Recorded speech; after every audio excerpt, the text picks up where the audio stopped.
Hilchos Tumas Meis Perek Asiri, the laws of corpse impurity, chapter 10.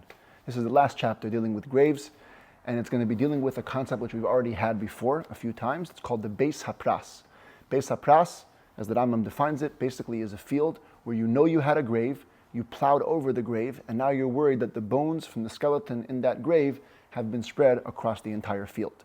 So the Rambam will tell us the word pras, Beis Hapras, means crumbled and spread apart. The worry is that the bones in the grave crumbled and spread apart. We're going to see all the laws that relate to governing and how we behave with this kind of a field. Halacha Aleph, Ezeu Beis Hapras, what classifies as a Beis Hapras, which the Rabbi spoke about and made impure. Zeh hamakom shenechrash bei kever. This is a place where a grave, here's a grave with the corpse, was plowed over. Sharei nizdakteku or nidakteku atzmes hameis b'seicha afar. Because what's happened is the bones of the dead body have been crushed into the dirt, v'nisparsu b'chol hasada, and they became spread out, pras, in the entire field. V'gazru tuma al kol hasada shenechrash ba'akever, and the rabbis decreed impurity over the entire field where the grave was plowed. Afilu charash al gabi ha'arda, and the rabbis made no difference. Because of the scenario where you actually plowed the bones, the rabbis applied their decree as a blanket decree, even where there's no way you could have plowed the bones. Afilu charash al gabi ha'arda, and even if you plowed above the coffin, so maximum all you damaged was the coffin. Even if the dead body was sunk in with marble or with stone coffins. Even if there's 2 stories high of earth above the coffin. Since you plowed over a grave, it converts the field into a Beis Hapras. What's the maximum? That area that could become a Beis Hapras? Ad meya amma, not ad. Meya amma mimkaim hakever. 100 by 100 amas from the place of the grave. Now what this means is that whichever direction you went when you plowed the grave, that's where the 100 amas go. Not 100 amas to each side. That would be 200 amas by 200 amas. We're talking about a square area of 100 by 100 amas. Kol HaMeruba, the entire square, shehu beis arba se'in, which is a place where you can plant 4 sa'ah, because a base sa'ah is 50 by 50 amas. So 50 by 50 plus 50 by 50 is 100 by 50. Another 50 by 50, another 50 by 50. You have 4. That's 100 by 100. That's a place to plant 4 sa'ah. Harehu Beis Hapras is considered to be a Beis Hapras. Va'afare metame b'mago v'masa kamesha be'arnu. Its dirt transmits impurity by touching and carrying, as we explained. Ve'ene metame b'oil, but not through a tent. Same thing if you form a tent over the Beis Hapras, you're also pure because the laws of oil don't apply to a Beis Hapras. Halacha Gimel, hischil lachresh hasakever v'hayacher shei v'haylich. A person began to plow over the grave, and he keeps on going. V'koydem sheyigmer meya amma, before he finishes the 100 amma, which, by the way, I didn't explain it before, but why 100 amma? That's how far the plow can drag the bones. So the maximum, if you continue with the plow, it would drag the bones to a maximum of 100 ammas. What if you're dragging the plow, and then you stopped? V'koydem sheyigmer meya amma, before you finished the 100 amma, nir es hamachresha, you shook the plowshare. Or you bumped it against a rock or a fence. That means that's where the plow has been carried until. It's not going to go further. Ad shamu esa Beis Hapras bilvat. Only till there does the Beis Hapras extend. V'hashar tar, the rest is pure. Because you didn't reach it with one pull of the plow. What if you plowed about 50 amas or more?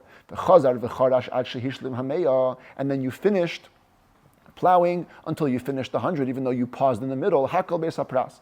Everything remains a Beis Hapras because you just continued the plow. So, even though it wasn't an uninterrupted pull, but it was one pull, and whatever dirt was there when you stopped at the 50 could have contained bones, which you then dragged for the next 50.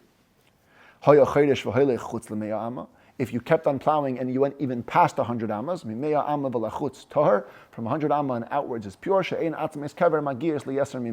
Bones from a grave cannot be pulled more than 100 amas distance. By default, the presumption is that if you find bones covered, they belong to a human being. Until you find out for sure that they belong to an animal. On the other hand, the presumption of bones that are uncovered belong to an animal until you find out that they were belonging to a person. And now that Rambam gives us a bunch of cases where the laws of Beis Hapras don't apply, even though there are human bones technically or at least doubtfully involved. You have a ditch full of human bones. Okay, this should be in the hole, not around the hole.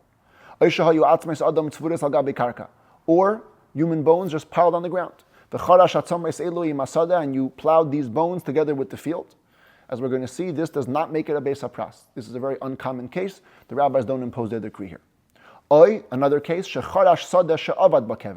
plowed a field in which you had lost track of a grave. So you don't know if you for sure plowed the grave, because you don't know where the grave is. Or, this is a separate law, as the commentaries explained, you plowed the field, and then after you plow the field, you find the grave, which now makes you doubt, maybe earlier in your plowing, you had plowed a different grave. In these scenarios, they do not make it a beis hapras. First, the Rambam gives the reason for the last two cases. First of all, the sages only impose their impurity on a field where you plowed over a certain or a definite grave. Where you found the grave, you're only worried maybe there's another grave. You don't know for sure. You lost the grave, same thing. There's no kever vada. If you simply plow over a corpse in a field, doesn't make it into a beis hapras. And here the Rambam gives the reason which also applies to the original dinim. All these scenarios are unusual case. The sages only decreed in a case where you have a grave that's been plowed, not just random bones or random corpses. That's more of a common thing. If somebody plows a grave in a field that doesn't belong to him, here's his field, he goes plowing in a different field, and there's a grave there. Fascinatingly, you don't make that field into a beis hapras. A person cannot make prohibited that which is not his. And this is a bit problematic because the fact of the matter is, if I take impurity and go to your stuff and touch it, I make it impure. When you're dealing with factual things, of course I could forbid things that belong to you. This rule of ein adam oisher davar she'ein shaloi is usually said about things where it's intent. I can't have intent to prohibit things that belong to you. Here the Rambam applies the rules, the commentaries explain, because the whole law of beis hapras is a rabbinic thing. It's a rabbinic fine or a penalty for plowing over the grave. Here we can't hold your friend accountable for the plowing which you did. And therefore the rule applies of ein adam oisher davar she'ein shaloi. Afilu shutaf, even if you're a partner, a artist or a sharecropper, a petrupas or a caretaker, beis hapras, you cannot make the field that you own jointly into a beis hapras. Partners own every element of every piece. As we're going to see momentarily, the sages only decreed on gush kibriyasai, the earth in its normal state, not where you have to start dividing every single particle of earth and deciding what's yours and what's not. So therefore, a partner cannot make a beis hapras. If you plowed a field and if you plowed a grave and you crossed your own field and your friend's field together, doesn't make a difference. Yours becomes a beis hapras, you have power over that, not your friend's. If a Gentile plowed a grave in his field, he doesn't make his field into a beis hapras. There's no law of beis hapras for Gentiles. Halacha Zayin, Sada beis pras lemaila, the Sada tahira lemata. You have a beis hapras field up here. You know it has a doubtful grave. It was plowed. The whole field is impure. Kosher, pure field on the bottom. Rains came and swept down some dirt from the problematic field on top to the good field on the bottom. Afilu haisa aduma vihilbina. Even if it's clear that the upper field had an effect on the lower field. The lower field used to be red earth, now it's whitish. It used to be white earth, now it's reddish. Clearly, the influx came from the field above. Tahira, it's still pure. She'ein beis hapras, oisa beis hapras. One beis hapras cannot convert another field into a beis hapras. V'legazru tuma ela al gush kibriyasei. And the sages only imposed impurity on earth in its natural state. Why is the Rambam saying two things? To address two issues. First of all, you have perhaps bones, actual bones were carried down from top to bottom. For that, the Rambam says one beis hapras cannot make the other one. Secondly, for the earth is only decreed upon in its natural state, not when it transfers to a second domain. Halacha ches, beis hapras hazeh, when you have a beis hapras, mutar lintoya by kol neta, you can plant any types of plants, even trees. Lefisha sharashim yerdim lamata mishleisha, because the roots go under 3 tvachim.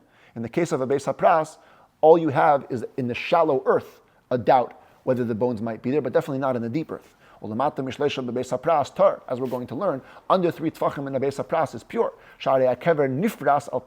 The whole worry is that the grave spread across the face of the field, the surface of the earth, not under it. But plants, you can only Plant things that are harvested by tool, not uprooted. V'im zara v'akar. If you planted and then you uprooted, maybe you uprooted some bones, because the plants go with shallow roots. And therefore, if you did that, you must pile up your entire grain in the problematic field. Sift through all the grain twice. If it's legumes, you got to do 3 times. To sift out, maybe there's a bone the size of a barley corn. All the stubble and all the wood chips have to be burnt over there. Because maybe there are going to be some bones in there as well. Size of a barley corn, you're going to allow it to have benefit from it. You'll take it out and sell it. Which is going to cause spreading of impurity. So we say anything that's not direct food, you got to burn over there. And even the food, you have to check before you take it out. Once you have a field which you know, there's a presumption that it's a beis hapras,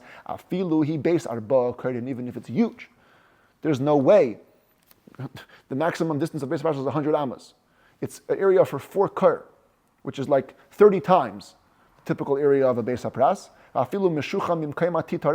Even if it's coming out of a place of soft mud, which cannot be plowed. It can't become a beis hapras. You don't know how it became, but you know in your family tradition or in your community tradition, it's passed down. This field is a beis hapras. You consider it a beis hapras. Even if there's pure fields all around on 4 sides, it retains its status. Once we have a tradition about something, we keep it that way. Let's say you found a field that was marked, like we learned yesterday about marking graves. You don't know what it is. So as we said, if there are trees, it's clearly the issue of beis hapras. A grave was plowed through it. If there's no tree, clearly a grave has been lost in it, as we explained. Says the Rambam, when can you rely on this sign? There has to be at least an elderly man or a wise sage in the city to tell you about that. Not everyone is expert about that law. Not everybody knows that you can plant trees here, you can't plant trees there. To differentiate between types of fields, you have to have a sage or an old man who would give that guidance. If a person is walking through a beis hapras, and he's doing so al gabe avonim she'ein misnadnedin tachas raglei adam b'shah she'mehalech alein. He's walking on top of stones which do not shake under the weight of a human foot when he walks on them. That's this case over here. He's walking alone on a stone path in a beis hapras. Or he goes in riding on a person, there he is on a person's shoulders, or on an animal. She'koichon yafeh. The person holding him, or the animal holding him, is of good strength. Harezeh toher. So the person on top, or the person walking on the stones, is pure, because he has not moved the dirt of a beis hapras. In this case, he's walking on stones, and in the case of the shoulder of the animal, even though the person under is moving the stones, and they will become impure for their hesed, for their moving, that movement applies to them. It does not extend to the person riding upon them. But if he had walked on stones, shaky stones, they shake when you walk on them, even if you particularly were very careful and you didn't shake them, you're impure as if you walked on the actual dirt itself. So too, if you took a ride on the shoulder of a person who has bad strength, his knees are banging against each other, and his thighs are shaking, trembling as he carries you. Or on an animal who also has bad strength, as evidenced by the fact that it will actually emit excrement while you're riding.